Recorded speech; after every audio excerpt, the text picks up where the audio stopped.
Wow, I love that intro. Hey guys, I don't know it what is to say about the intro, Scotch for Dummies on a Thursday night. Woo, with this 3 gets dummies. jazzed Three up. I don't know dummies. what will. We're Scotch for Dummies with 3 in tonight. Scotch 3 dummies and an expert is who will be on in a little That bit. is So he's not. There'll a be dummy. 4 of us, but one of them's not. He One is of not a them. dummy. Right. All right. But cheers to you guys. Happy Thursday. And Drew, I love the Cheers. intro, dude. It always Thanks, just gets man. me excited to get Pumps started you on up, the gets you show. ready, It does. right? It really does. Sets Um, a mood. It does set the mood. We start every Thursday night with our patron pre-show, so we're already kind of in a good mood about Yeah. things. You know, had good conversations. Let me Uh-oh. He's blowing up. Andrew's beeper's already going off. Yeah, it's got a page. I gotta go check it out. There might be people watching that don't know what that is. You can actually be old enough to drink and not know what that is I know what a nowadays. pager is. Yeah. Anyway, happy Thursday night. We probably have a bunch of people on. We'll get to that in just a hot second. Let's talk about the agenda real quick. Let's do some. We've got a packed one, so we're going to have to hit it pretty quick. First, we want to get into last week's review that was published. So we actually published a review. Holy What? cow, we do that anymore? When did we do that? Yeah, no kidding. So we're going to talk about this American Single Malt. It's actually the first American Single Malt that we've officially reviewed. Official. And that plays right into the topic of tonight, which is American Single Malt versus Scotch. Yep. Sort of a compare and Kind contrast. of a compare contrast with someone we thought knows a little bit about whiskey in general. Oh my gosh. So Right. So we've brought him on to talk about that. But before we get into that topic, we got to get caught up with him because that guy has Oh my been gosh. busy. He took good friend of the show. the virtual COVID lifestyle and just ran with it and made himself into a juggernaut. The guy's he's like legitimate now. He's bona fide. Bona fide. Bona fide. But I want to say hi to see who else here real quick, Quick and review. See you welcome everybody. Half of them were probably on the pre-show. Mark J.G., Paul, Steve, Malt Minion. Good to see you. Everybody Ahoy. just saying hi. I love it. Yeah. So many good people. Yeah, say hi to if you're online and want to talk to the chat. It's great because there's lots of good people out there. So Peter's saying Super Super Bowl. Bowl traffic's nuts already, huh? Wow, really? And there it goes. Man. Maybe we It's have in to LA, isn't ask it? everybody to see who's going to win this game. Is it Yeah. SoFi Stadium? Is that where it is? I mean, Philly and Kansas City. I think it's gonna be a pretty damn good game. Yeah. if you read through TikTok, you know, this playbook's already been scripted. Oh, of they know who's going to course. win, and you know, Give me a it's break. whatever. Yep. Although that one Kansas City game was kind of suspicious. Weird. Yeah. I see Steve and Malt Minute and Jeff's here. These are all patrons that were on the pre-show. Steve and Richard. Stephen Richard. Uh-oh. Okay. Gariana number 6 at local total. Oh, Well, then I great. guess There you we're go. going to get into that bottle Right here now? in about 5 minutes. Oh yeah. Yep. Absolutely. All right. There's Trooper. Oh my gosh. So yeah, Cody, we saw your email. We'll take care of that. We'll figure it out for you, my Yeah. friend. We got some work to do. Andrew's all over it. Mm-hmm. Yeah, you're right. This is going to be a show to remember. I tell you what. Gosh, we Yeah, got a we'll lot of get- good people in here. yeah, Oh my God, I can't everybody's even in, get. I yeah. can't even get through them all. But yeah, we got a great show. I'm excited to talk about everything, and mostly just to see Dan again and to catch up. The guy has so much knowledge and wisdom. And I'll tell you, I don't know if you guys know this or not, but you know, we've been doing podcasts for a few years now, right? And we've got some episodes out there. He's our number one podcast on our list. Like, Yeah. He's Top of the he's charts. the one we've Yeah, listened he's to the for- one that gives us the everybody wants most to listen views. to. I don't Well, think that- he even knows that. Well, that's why we had to bring him on. Donna, Well, 'cause we and needed if more. you've never had a chance to see him talk and present, you're really missing out because he is definitely passionate about it and knows the topic. He's not. He's never winging it, right? That's right. So let's talk about the review that let's you talk about Westland. released, Drew. This was the first one you've had to actually edit in a long time. Yeah. Right? Let me put the dram cam and take a quick look at it real So quick. Yep. here's the bottle. Dun dun dun dun. Westland. It's the Gariana. Outpost range. It's the Gariana number 6, which I believe is pretty much, for all intents and purposes, sold out. Yeah, you can't get it. I think Well, they're getting ready to 7 release number 7. So yeah, 7 is knocking on the door, but obviously 6 is still available in some Yeah, lucky markets. you found it. because somebody found it. But I'm going to pour one glass if you guys want to nose it while we Yeah. talk about it a little bit. I didn't take a chance to look and see what the comments said about the video. It's been so long since we put one out. Normally I try to go through the comments real quick to see how it was received and see what people were saying. You know, I think it's you got some good comments, you know, typical crazy comments as well. Oh, yeah. But yeah, I mean, I think because the one thing I like about this bottle, not knowing the Gariana series, it's new to us, new to Single Malts. I think that the unique use of oak is always intriguing. And I think that is going to be the most interesting part of going through American single malts is the cask selection and styling, because there's so much with that. And we've seen it in Scotch. The Scotch world has really, that's what I think makes it most unique, or can you be most unique? That's what makes Scotch unique, is their cask ability is really cool. And I think the American ingenuity is hitting the casks in American single malt and taking it to the next level, because they don't have quite the restrictions. They don't have as many restrictions. Yeah. More access to different types of wood that they can get away with right now.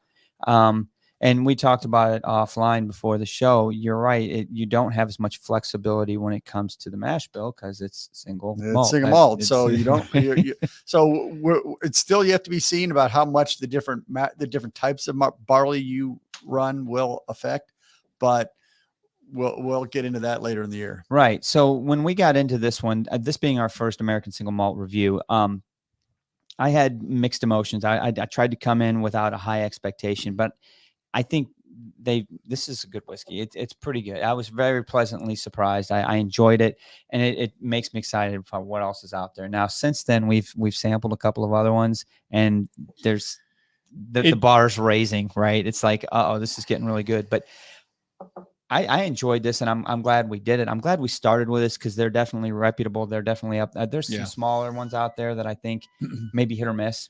We'll see. Yeah, I think that the palate on that is rich and sweet and very nice. I think the nose, when I first just nosed it, was a little bit weak, but I think the palate just blows up on it. So, and you just poured it, so it may need a little bit of time to air out. I think that's really nice what they can do with that. And then this one, so from the Garyana series, this one is probably less Garyana oak than many, because they did a blend of a bunch of different Calvados and sherries and things in there. So I think the interesting thing too, you asked about the comments, and this is a new thing for us. We're getting into it. We're kind of learning this new journey again, but I think so is a lot of people, because a lot of people, we've had a couple of people say like, I'm so excited to try this American single malt craze too. It's kind of a new thing. And then one guy will say, yeah, I've had that one. And then everybody else is like, oh, what is this stuff? So there's a lot of unknowns, I think, that we're seeing so far. We're still early in the whole process. I think our viewers are too, to be fair. Yep. So one of the questions I think I want to say it so I don't forget to ask, but as we're just dabbling into this American single malt thing, I want to see Dan's perspective from the Scotland side.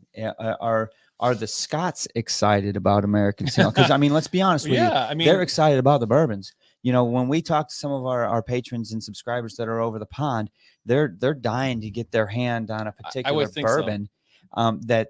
I'm not going to say it's readily available here, but we can get, it's the difference between the import, I guess. Location. Right. Yeah. I'm sure that there's some interest. They're not stupid. They know it's here, and it's a opportunity and potential market share, but it's also good for competition. And from what I understand too, it seems like there's lots of whiskey being made over there and stored right now. So I don't think they're concerned with anything. Well, I hope they're not worried about it, because I'm always going to buy Scotch. Well, it's our number one love, right? Yep. But so I'm excited for this year, honestly, to kind of grow and learn. I definitely don't know much about American single malt. I'm looking forward to learning more. My first taste on it, it was definitely a spice note, but there's definitely a burnt chocolate, maybe a coffee note on the finish for me right now with it. Because I think they did use some chocolate malt in there, which is something you typically don't see in Scotch, except for one distillery that we know has chocolate malt in one of their. I don't know. Which one would that be? Maybe we'll ask Dan if he knows. Well, see if he knows. I think there may be something out there that has that. So, but you know what? Let's go over the stats real quick before we put it away. Westland, Garyana number 6, 50% ABV. I forget the price point on it already. 150, I think. Yeah, it was not high. Cheap. Yeah, that's probably the biggest complaint that we're seeing is it's expensive. I think that might be in part because of the wood, because if you look at where they pull this particular you strain, almost can't get it. It's very small in the upper Northwest, right? And the current range of this wood is even less than it ever was. So it's tough. right? find. I was a little shocked that it was a screw off. I know. Okay. Well, you I don't. know That way, you're that. not going to break the cork. Sure. Right. They don't have to worry about cork. Yeah. Bad cork. But But- it, All right. it definitely is Scotch for Dummies approved at this point. Yep. Yeah, that's a good one to start with. I think There we you at go. least got a base hit on that one. We didn't strike out. Right. So I guess segueing out, I mean, so, we're getting into the SM, if you will, and understanding it, and it's a single malt Scotch, but what's the big key differences? Like, is there some other things that come to mind other than distilling? And Yeah. everything? So I was doing some work on this today. So let's talk to our guest a little bit, get a little background on him, and then we'll maybe see what's going with that. Yeah, I want to catch up with Dan first. Yeah. I want to see what's All right. been going on in Dan's world, man. Well, the audience is ready for it. Right, Dan's a big everybody's here celebrity. to see Dan. Trust me. So I'm the- let's. All right. So joining us tonight from his office in the Midwest of the United States, we think he actually may be on location. We He's a didn't corn verify. husker. We didn't verify He's that a before corn now, husker. but welcome, Dan Crowell. from Glen Morangy. Thanks, fellas. All right, so Omaha, Nebraska, just to establish. Well, we don't want to give your location away. Someone might. I don't want to. I don't want Oh, to. that's true.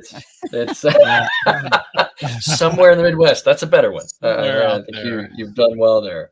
Man, it's a pleasure. And let me just say, boy, that intro is happening. My blood was up as well. I could feel it. Oh, drink some That's Scotch. It good was time. Yeah. really well done. Scotch, but Thank you. Very It's- cool. it's been a while since we've actually even just talked to you, let alone seen you. So I mean, we see what's going on in your world from a social media perspective, right? Yeah, for sure. You've been busy. You've been to Scotland at least once that I know, maybe probably twice. I think you were over there with your wife one time. I saw on I Facebook. was, You've been yeah. busy, but you also weren't just there for pleasure. You were actually like getting bona fide and getting some certificates and like, Bona taking fide. tests. And Oh my Right. goodness. I mean, you're the real deal. Talk to us. Well, yeah. So all of that happened. Actually, 2022 was the highest saturation of Scotland visits that I've had in my career so far. I was there 5 times over the course of Wow. 2022 Damn. for a number of different reasons. A colleague and I were honored to be the first 2 guest distillers invited to join Dr. Bill at the Lighthouse Distillery at Glenmorangie. So we Nice. we laid down some intensely weird stuff that won't see the light of day for years. I'm very excited to see where that goes. I sat for the Master Scotch exam, so I was in the inaugural class, the Council of Whiskey Masters inaugural class for the Master Scotch exam, which was a hell of an experience. I got to spend a few days with Charlie McLean and some other Hans Offringer, some other real luminaries in the industry. That was stressful as hell. I still have some PTSD elements associated with that experience, but that was nice. My wife and I got to spend a week on Skye, which was absolutely incredible. People have been telling me, I was like, I've been in most places in Scotland. How different can it be? And everybody that I'd sort of asked that question to from Scotland was like, you won't believe what you're seeing. Oh my god. When And we got there, it was true. It is a hiker's mecca, and for really, really, really good reason. It is a stunning landscape from top to bottom. If you get a chance, as part of the Dummies on Tour thing, if you can go out there, because you got Torrevig and Talisker that would be reasons to be there. So do it. You will not be disappointed. It's difficult when you get like Talisker's in Carboston. It's fairly remote, and the roads are not great. There, a lot of them are single track with the turnouts and stuff. So a bus may not be, but you don't have to take ferry. There's a bridge over to Skye, so you don't necessarily have to rely on ferry travel or anything like that. So Skye was a real eye opener for me, and I am glad that the exam is over. I'm glad that I was successful in my pursuit of that experience. was it tough?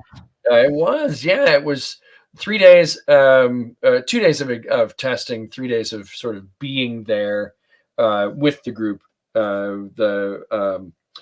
My classmates were all really wonderful people, and the judging crew was fantastic.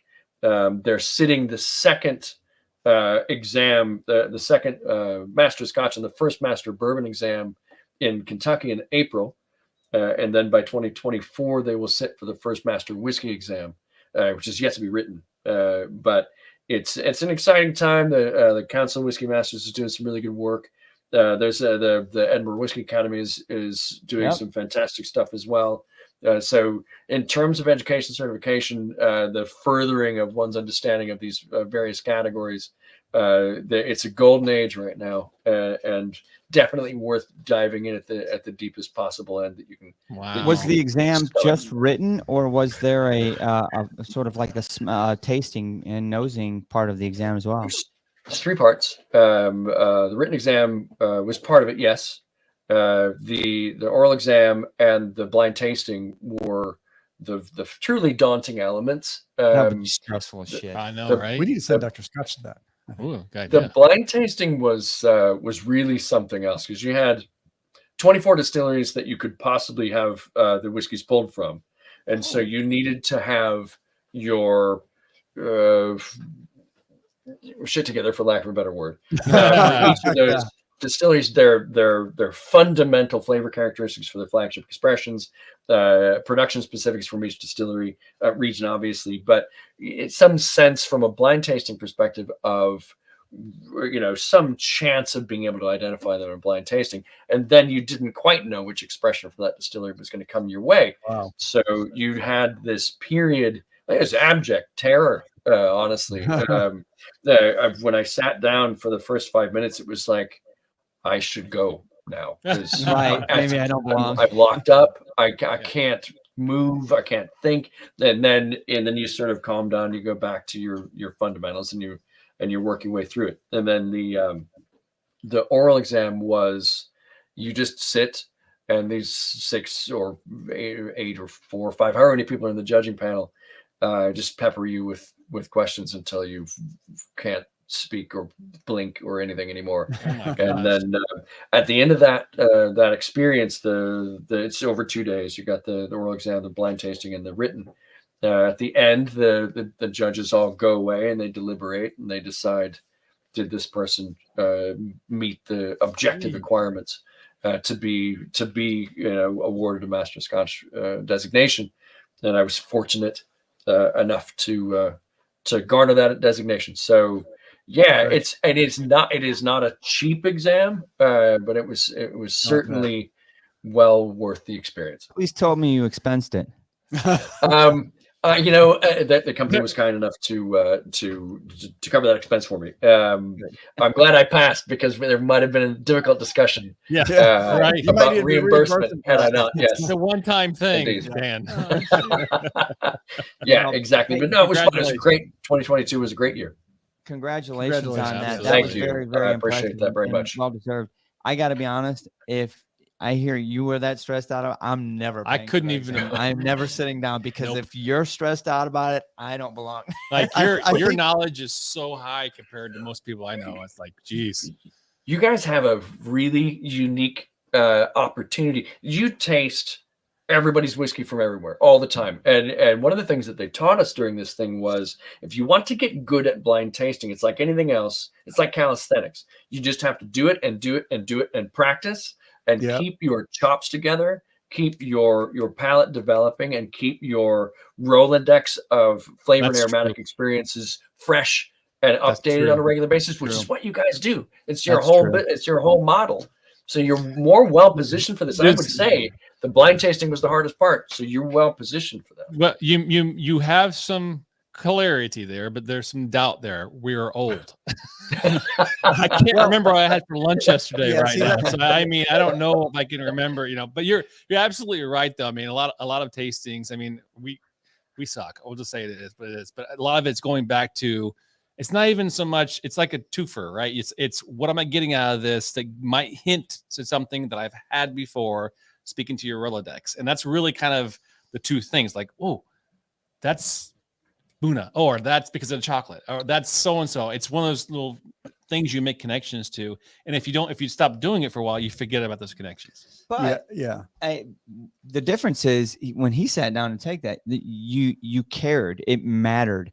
we Exactly. sit here and I'm going to rattle off what I think and what I feel and I'm objective. But at the end of the day, there's no right or wrong. I'm going to go home and go to sleep anyway. I'm That's not going to true. you're like, holy Yes. crap, I get this wrong and I blow the test. Right now, Yes. it's meaningful. And furthermore, when it comes down to those tasting notes, I think you're right, Drew. We're really good at pulling a memory of, oh, this has got this from, and I remember it from that. My problem is I can't tell you where that flavor came from. Dan can. Dan says, oh, that comes from the really short stills, and it comes from their 2.5 times distilling. And you're like, well, that's a good thing to know. I just you see what I'm saying? But he takes that to the next level. Right. We matrix a little bit of it based off of the front, if you will, the tasting notes and memorabilia. He goes from the tasting notes, memorabilia, into then the foundation of like, well, that's because the barley was smoked 2 times that day. Right. They harvested on August 8th. Yeah. Well, and that's the thing. I'm good with the tasting notes, but my Rolodex doesn't bring in the distillery as well. So that's where I think I would have to study.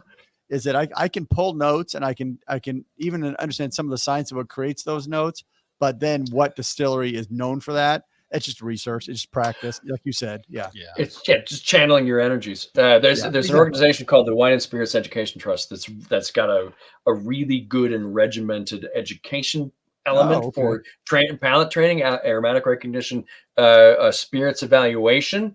So they've got a number of levels. The highest level they've got at this point is what's called level 3 spirits. That I took that this year in whatever it was, April or something, and it was an incredible experience. So anybody out there, if you're interested in developing that palate sensitivity and palate awareness, the Wine and Spirits Education Trust tasting rubric is pretty spot on in terms of helping to make that real. Let me ask you, do you have a nosing kit at home? I do, yeah. I've got the Lanez de whiskey here. It's made by I can't think of who it is. It's is it the big one, the 80 some odd? That has the number on it. Yeah. Which there's a Lanez de wine as well. But and it's an expensive kit. It's like $500, but it's a terrific resource and a really good aromatic recognition training. Because Andrew has one that's got 80 some odd cents in it. And when I had COVID a couple years ago and lost my sense of smell, I actually borrowed it from him and I poured out, I want to say 6 of the really more common notes where, clove or ginger, something like that. And I blinded them in little bitty glasses and I put them on my desk at work. And I'd say 5 or 6 times during the middle of the day, I would just grab one. Ginger, damn no, you know what I mean? And I was trying to retrain my nose because I lost it.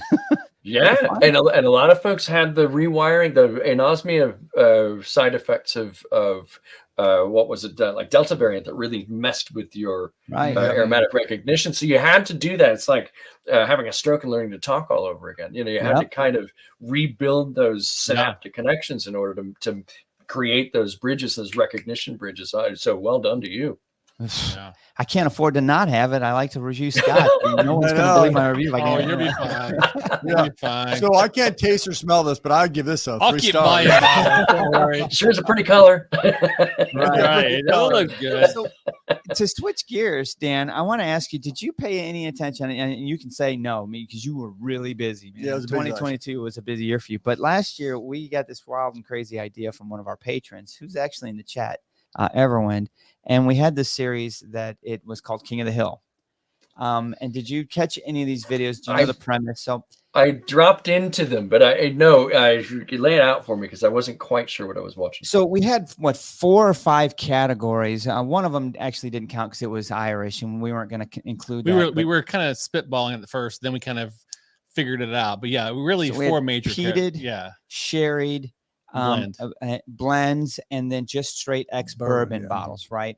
And basically we had a blind verses every week in a certain category, and the winner was the king for that week, and the loser's out. You're done. And so people were submitting bottles, and we tried to make bottles in other words, like priced and like aged, and like so availability so was very important. Most of these bottles were ones you could get on most whiskey shelves. I mean, Yeah. not every store is going to have it, but a good whiskey shop, even a moderate whiskey shop, will probably have most of these bottles. Right. And so, there was some big hitters. There were some that failed that we thought were going to do good. And then there were some that just surprised us and just kept winning week after week after week. And we're like, holy, this thing's killing it. We were really dumb. And let me tell you, your employer's making good whiskey. Yeah, man. Good. That's good. Yeah. What was it? La Santa won weeks after week after week on one. It honestly blew us away because obviously they're good, great bottles, but we had no idea. There were some sherry bombs that I really expected to just run the table, and La Santa came in there and said, "Get out of the way!" Strong like the bull, man. I'm telling you. I think that the unique thing about the La Santa is it had lots of nuance to it that made it hold up against the sherry bombs in some cases because it had these other flavors in it that just really it rounded it out. I think the interesting thing about the whole thing is it was great for our audience because it kind of reinforced there's still great bottles out there. You don't have to go find these one-offs and they're staples, right? And I can't tell you how many comments we got on Glenmoe and La Santa and saying, I'm buying this and keeping it in my bar now because it's such a great. It's an everyday drinker and it's a surprisingly really good whiskey for the price. Yeah. You can find it, you can afford it. And I'll be damned if it doesn't stand up to some of those other bottles. Couldn't believe it. It was very shocking. I don't know how many times we said at the end of a show, we turned the cameras off and like, man, we got to call Dan. It was crazy. That's great to hear. And we appreciate the opportunity to show what we're capable of in a forum like that. So on behalf of the brand, thank you all. And to your viewers, thank you all for it was a very fun thing. We might revisit it with a twist next time. We're gonna do something else like that. I mean, it took us 9 months. I think that whole series went. Because then at the end we gave our patrons and our subscribers the opportunity to vote to bring a bottle back.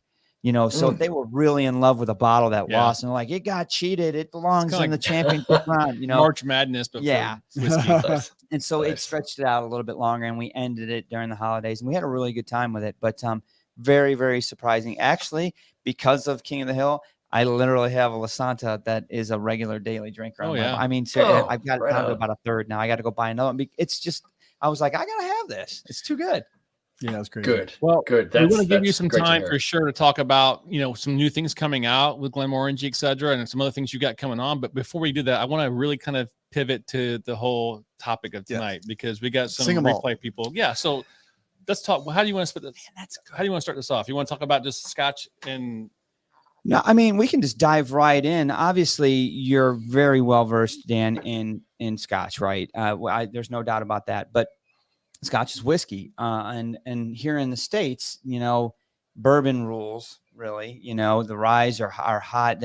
But American single malts are starting to make a little bit of a wave, right? Yes. And we really want to get on top of that wave and really kind of be there for it when it hits. So we're starting this year. We're committing ourselves to getting to know American single malts.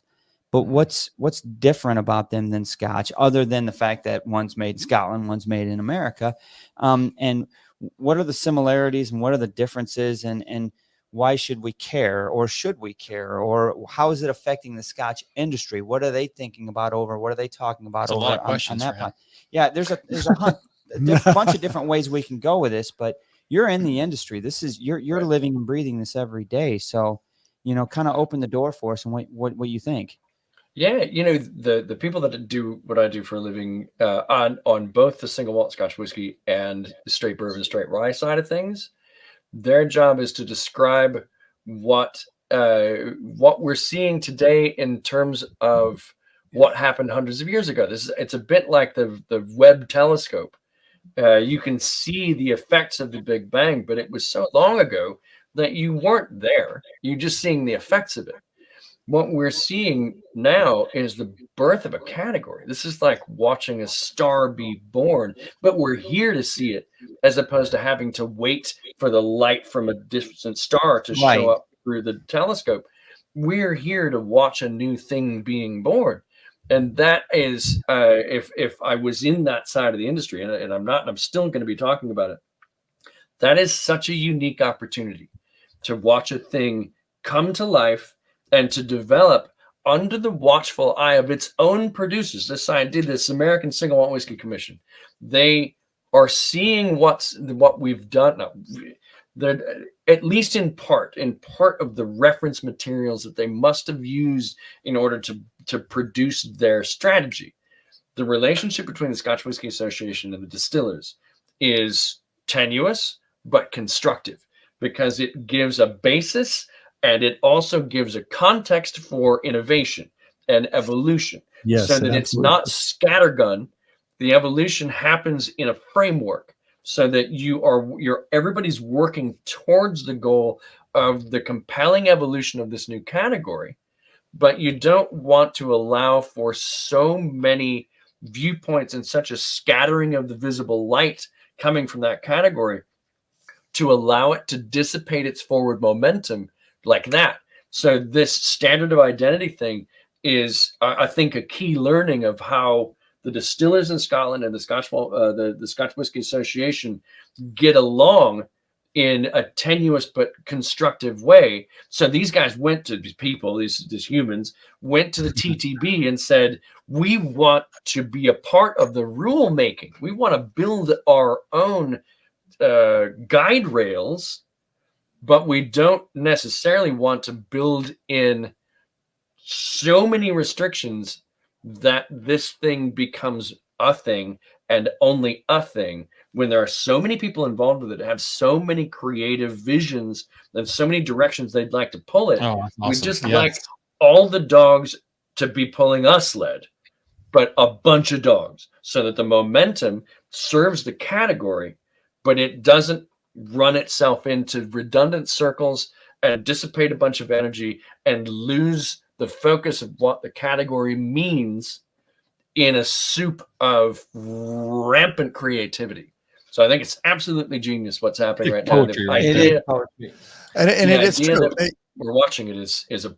I love the way you explain that, because there's a rough framework, but there's lots of room. So I was looking through the rules tonight, and the rules for American Single Malt are aligned with Scotch whiskey, but they're not the same. Okay. And there's a big difference. So what are those? So the American Single Malt whiskey, it has to be distilled in the U.S. Okay, that's fine. Must be 100% malted barley. Sure. Okay. Now here's where it gets interesting. Distillation proof at not more than 160 proof. So that limits your distillation choices. So you can't distill it more than 160 proof. So you can't just like use a neutral grain spirit and go from there. So we'll talk about that in a little bit. Stored in oak barrels, not exceeding 700 liters. So it says oak barrels, nothing else. Okay. So it can be. So it doesn't matter what was in those oak barrels before, like the Scotch Whisky Association says, it can only be these. And no larger than 700 liters. And then now the thing that's interesting here, in addition, allowable coloring, flavoring, and blending materials would be permitted. So that could be sketchy, maybe. Well, I mean, they allow blend, they allow they in do Scotch. that. Yeah, not in the single malt. Well, you can color single malt, but you can't blend it. You can't flavor it. So that's going to be an interesting perspective. Okay. So what is Scotch, the Scotch Whisky Association, or I'm sorry, what is the Scotch Whisky Association, not the association, industry thinking about that kind of the nuanced differences between Scotch? If I had to speculate as to what the folks on the production side of things think the license holding distilleries in Scotland think of that, I think they probably think that it's an interesting amalgamation of American straight bourbon and rye rules, single malt Scotch whiskey rules, and the Wild West. And to a degree, the idea that you would leave the door open for flavorings. That's huge. To me, what that suggests is key learnings from American craft spirits, the American craft spirits groundswell. Yeah, I agree. Grass movement. I think it shows honey and things like that. I think it shows a certain trust for the consumers' powers of discernment, which I like. The idea that we can do a thing. To me, it feels a little bit like, and Dr. Bill's a big proponent of this. I will consider any legal thing, and even some illegal things, if it puts a delicious thing in the bottle. And I think that should be on the shirt. that's what's important at the end of the day. Is something delicious and compelling and evocative going into the bottle. I was just on a thing right before this with a whiskey enthusiast group. We were talking a lot about marketing. Be damned. Trust your palate. If you trust your palate, then all of the what would you call it? The deceptive marketing campaigns and the massaging of language that shows up on whiskey bottles doesn't matter. Try it and trust your palate. If it's good liquid to you, then they put a successful thing in the bottle. Just because a court's controversy by doing this, that, and the other, try it and decide for yourself. And I think that rule, they could have just as easily been purist about it and said, why would we allow that? That is not a purist mentality. That invites adulteration. But they didn't, because they felt like, okay, but what if there's something, what if we're cutting off a limb here when we don't even know what the body looks like? That's the bit that I think is intriguing. Correct. Yeah, I think that's right. And the adding of flavorings or stuff like that, though, I mean, I guess my initial response is, I don't like it. No, that's bull. You know, you need to stop that. But then I flip it around and look at it from the other lens, and I say, you know what? Let it happen, because if what it produces is bad, the market will tell it it's bad and it will go away. Yeah. See, the interesting thing about that is the other rules make it so that you have somewhat of an expensive product, in that it's got to be malted barley, which the yield is not nearly as good as some of the other grains. And you can only distill it to a proof of 160 or less. So you can't just create a neutral grain spirit and add a bunch of flavoring to it and makes a Fireball. I mean, this is the kind of the point, is that you've got you're putting expensive ingredients into your whiskey to make it a single malt, that then to put a bunch of fake flavoring over it. If you want a fake flavored whiskey, you can do that a lot cheaper with Fireball. neutral grain. Well, yeah, exactly. I mean, that's kind of what Fireball is, right? Yeah. Yep. And so you've got a whole bunch of people who have devoted their lives, in certain cases, their life savings, but at least a bunch of people's venture capital into the nucleus of the generation of this new category. And so somebody comes along and decides they want to do American Single Malt Fireball. They've got a lot of people looking at. There's a lot of eyes on that ball. Yeah, it's not to say that it isn't going to happen, because there's always somebody looking to make a quick buck, and there's always somebody looking to appeal to try to sit here and tell you that Fireball doesn't sell millions and millions of cases. Oh my God, billions of dollars would be fundamentally lying for me. It'd be if I sat through the entirety of the Grammys and didn't want to die because I thought most of the music was utter garbage. That's on me to a degree, because I'm a middle-aged, I'm this, and I'm not the target audience and all that kind of stuff. The idea that things have to be a certain way in order for them to be legitimate is an elitist point of view, and I totally get that. But with whiskey, I think I think there's a certain self-policing, because the appeal of whiskey is the interaction between nature, mankind, science, organic chemistry, time, and creativity. So if you can put all those things together, you cannot leave nature in the back seat. You can't leave raw ingredients in the back seat. You can't leave time or wood or all of these natural elements in the back seat and pretend that you have all of this usurped control, and then expect that what goes into the bottle doesn't taste like usurped control. Right. Now, that puts the onus on the consumer to say, we used to have this, it's not an issue, it was just a reality in Nebraska when I was working on the distributor side. The best-selling spirit in Nebraska at that point was Captain Morgan. And I had to represent it. So I had to go to these license holding accounts. And for the most part, I'd have to explain it as this is a box of profit. Let's not think too much about this. It's a box of profit.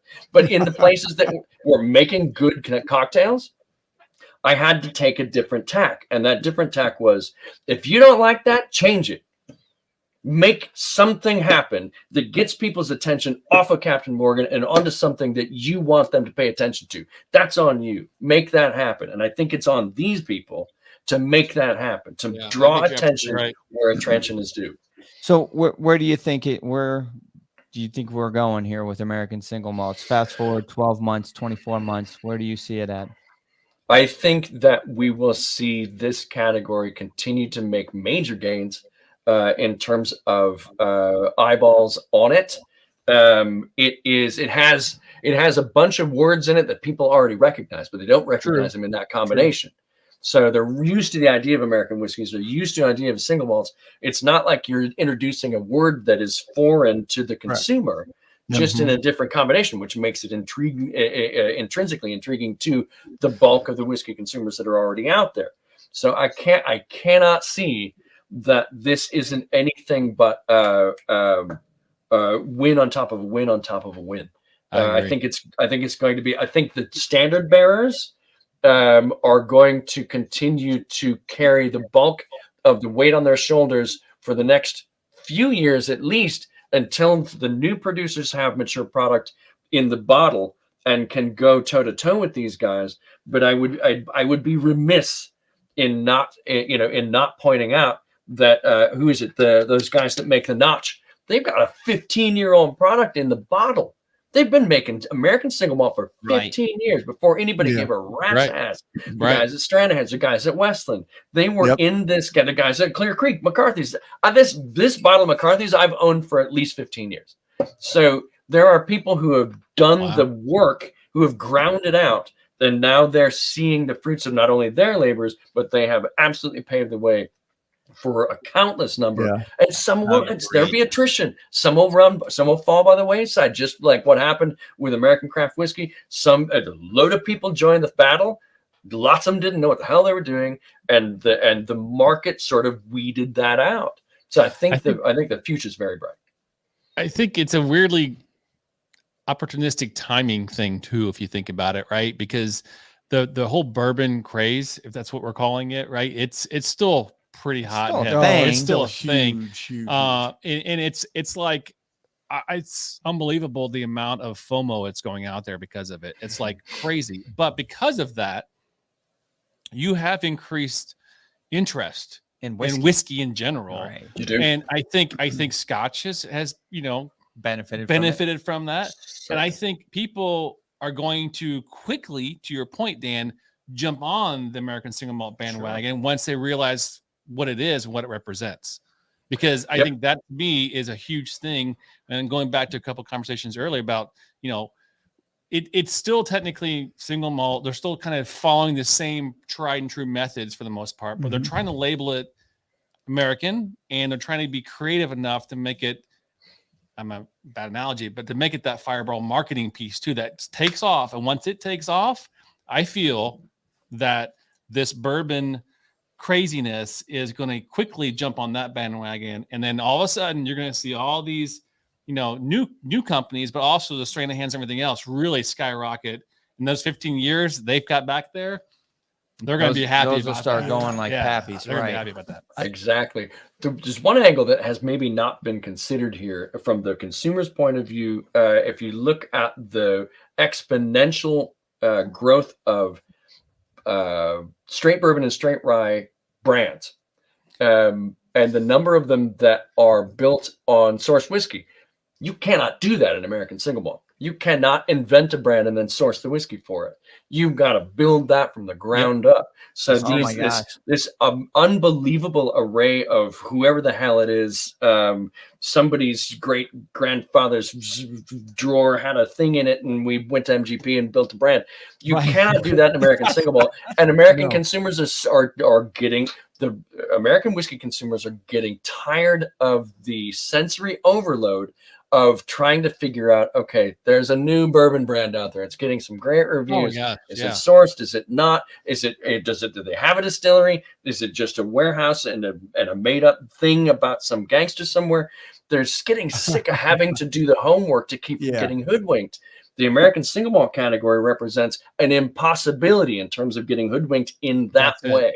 Well, That's is it. that true True. though? I mean, I think can you so. not buy single malt whiskey from MGP?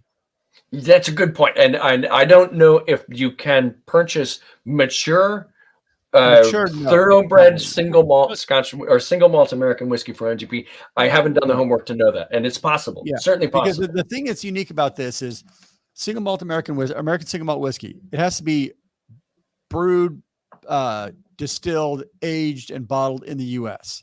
Mhm. But if I'm in Seattle, I can get whiskey out a lot faster if I age it in Texas. Well, that's what I was going to say. And so you can Yep. you can Yep. you can source your whiskey somewhere anywhere in the U.S. You can age it Yes. anywhere in the U.S. and call it your brand. So there's that creativity there. There's that Absolutely. opportunity there, and there's also no minimum age for American single malt whiskey. So you can have, if you can do That's it quickly another- in Texas or Florida or someplace, that Yeah. that helps your brand potentially. Absolutely. So there's Yep. that point there, but you never know. I was just going to add too. I think it's important to think about this is in referencing back to our true passion of Scotch, right? And what it is. And to me, I mean, to keep it as vanilla as possible, the regions, and to your point of locations and what makes Scotch so great. I love that. Mhm. Is because of the regions, right? And you can go Absolutely. crazy detailed into the distilleries and all the crazy details about that, but we don't have that here yet. I mean, you can talk about Japanese whiskey in other places, and Yeah. same kind of concept. But American, I think we got bourbon, and I don't get me could wrong, it's see- good, but I can totally see America having a regional type Yeah. whiskey. So you consider Yes. you got like Minnesota barley, Texas aged, with Missouri oak, Oh, yeah. single malt. Some one of those. Yeah.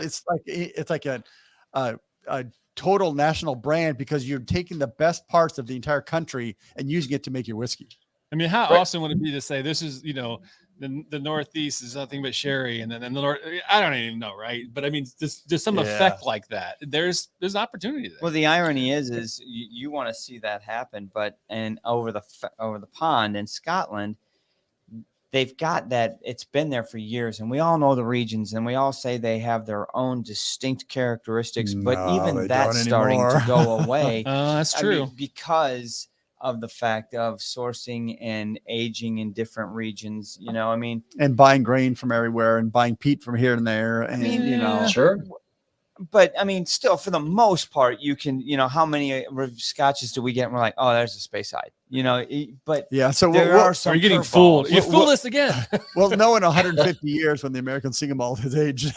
So Right. one final question on the topic, though, is do you know if the Scotch Whiskey Association, how the Scotch industry is feeling towards this whole thing? Are they fearing it? Are they embracing it? Are they working with it, against it? I think if you were to sit down with the SWA or a group of distillers or distillery owners in Scotland, they would, by and large, agree that anybody putting good whiskey in a bottle raises all boats. To your point, Oh, yeah. the popularity of straight bourbons and straight ryes, American craft spirits, whatever it is, if it has the word whiskey on it and it draws more people's attention to it, and what's in the bottle has enough inherent quality to get people intrigued and coming back, then today's consumer is far less brand loyal than guys my age or my dad's age or whatever, who were like, give me my cutty and just piss off. Those consumers don't exist anymore. They're promiscuous right. by their own nature. And I think that that's fantastic. If American single malt begins to really catch fire, then the inherently promiscuous nature of today's whiskey consumer means good for us. We're in a good position to capitalize on that, just like they're in a good position to capitalize on the idea that single malt whiskey is something that we made desirable starting 500 years ago. Right. Yeah. Good point. We as in Scotch whiskey, I'm American, but I mean, the people that I represent are representative of a timeline that goes back 500-600 years. Yeah. Yes. And So, for the hey, record, just to everybody save wins. your old man's palate, 80s Cuddy was pretty good. It was good. It There's a big it was difference. very good. A huge difference. I'm sure I told you guys the story about finding a bottle of a flask of Seagram 7 from the 60s stuck in a wall when I was doing a bathroom renovation. Oh my No. God. Did I tell you about that? Thank you. It was all Wow. covered in cobwebs, and it was like 2/3 empty, but there was a bit left. And I was working at the distributor representing Diageo brands at the time, so I had modern day Seagram 7 sitting there. And so I tried the two of them side by side. And sorry to our friends at Diageo, but holy cow, the Seagram 7 that was in that cobweb covered flask from the 60s was outstanding. It was really good whiskey. It was fantastic whiskey. it- And honestly, unfortunately, what was in the bottles today is not. It's obvious the older blends were leaps and bounds better So now. good. Think than about they- what was going into those Better blends, than. though. Good. There wasn't, there weren't these, age statements. So they were putting good old whiskey into those blends. Yes, certainly in the 80s when they couldn't True. get rid of, when there was so damn much whiskey sitting there not getting sold, the blends Yeah, from the that's 80s true. would be outstanding by comparison. Right. Yeah. So hey, we're coming up on the hour, but I want to broach back Mhm. into the future of what's Mm. going on in Yep. Dance World, Glenmoe. What do you guys have on the horizon? You just got done doing a couple of tail whiskeys. I know we had the tail of cake and delicious. enjoyed it. Haven't had the forest yet. And Yes. So um, that little gem there, I was having that earlier today with a group, and it's wild. Let me know what you think of it. Unvarnished opinions welcome, because it is a well, divisive. what's unique about it? Why is it wild? Why are you giving me this? Here's what we did. With Glenmorangie, A Tale of the Forest, we put together a whiskey that, and it's our comfort zone, frankly, that pissed off the SWA relatively aggressively, because of the way that it was produced. So our master distiller, Dr. Bill Lumsden, had done a fairly tremendous amount of research in terms of the sort of the wisdom of the ancients in the early days of the modern Scotch whiskey industry back, mid 1700s. And so what would their production processes have been like? You would have had to dry barley, you would have had a kiln, but you would have burned whatever the hell you could find. So the idea of finding combustible materials that were relevant to the space that the distillery occupies were an early form of, to a degree, terroir. So because you're using these locally and regionally sourced combustible materials in your kiln. So that's what we did. We took 300 tons of barley up to our pals at Simpson's Malt in Inverness, and we said, here's what we want to do. We want to shove the kiln full of, yes, some peat, which is unique for Glenmorangie. We don't do a lot of peated whiskeys. But we also want to toss in there some other combustible materials that are representative of the area, including birch bark, heather flowers, and juniper berries. So it turns out juniper berries are super flammable. Yes, they are. That helped a lot. So about 85% of the combustible fuel material in the kiln was peat. The other 15% made up of those other three combustibles. And that's what the barley was exposed to. That 300 tons of uniquely peated barley came back to Glenmorangie, was distilled over the course of a week into new make. That was dropped into refill X bourbon oak. So at least second fill, if not more than likely third fill, because when Bill messes with barley, he uses tired oak. So that the barley is the story and not the wood. Yep. That's so great. bottle at 46 ABV.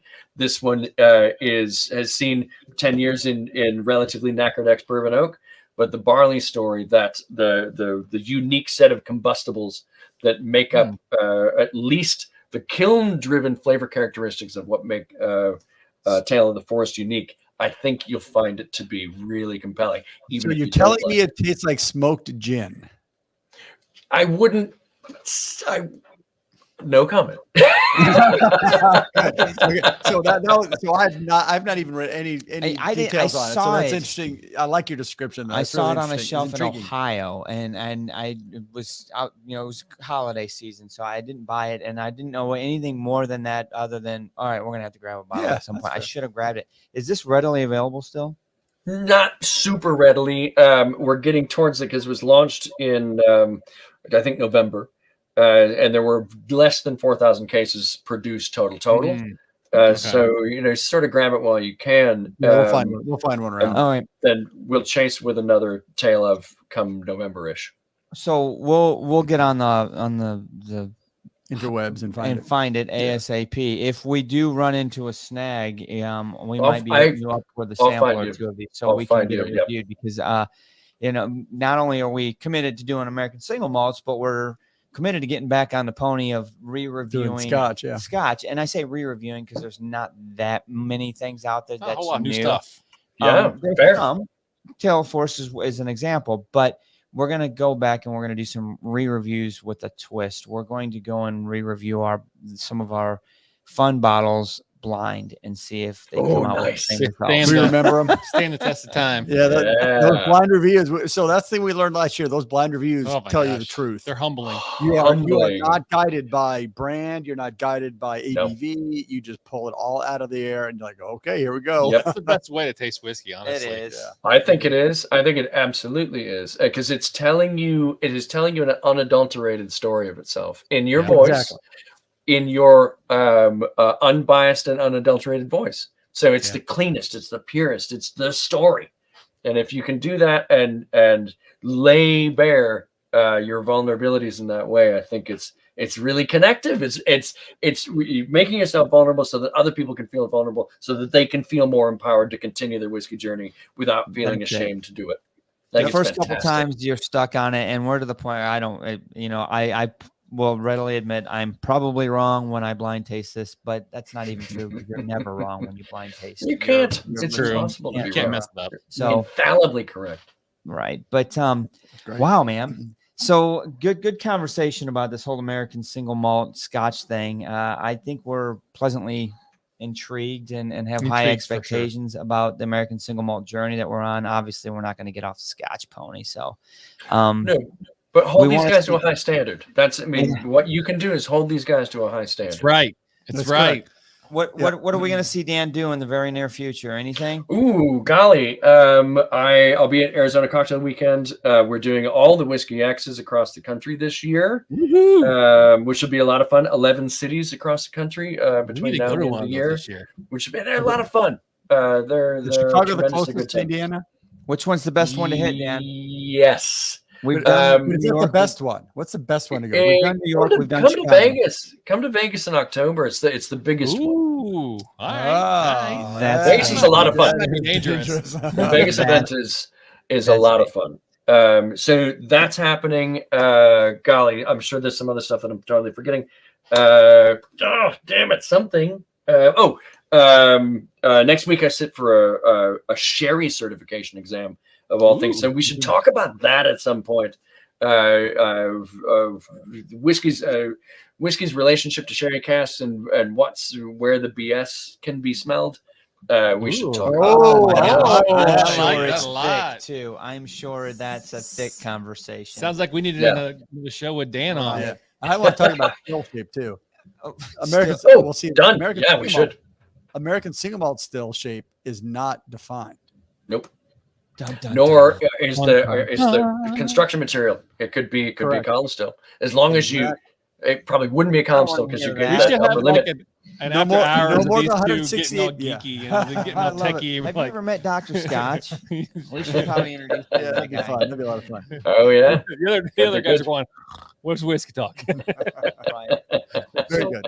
Let's sign off with our subscribers, everyone that's watching. We'll catch you in the green room in just a hot second and finish up with you and maybe have a dram before we go over to our post show. Yep. Sounds good. Dan, it's great seeing you again. We'll have you on a couple more times this year if you're good. Looking good. Awesome. Congratulations on 22, brother.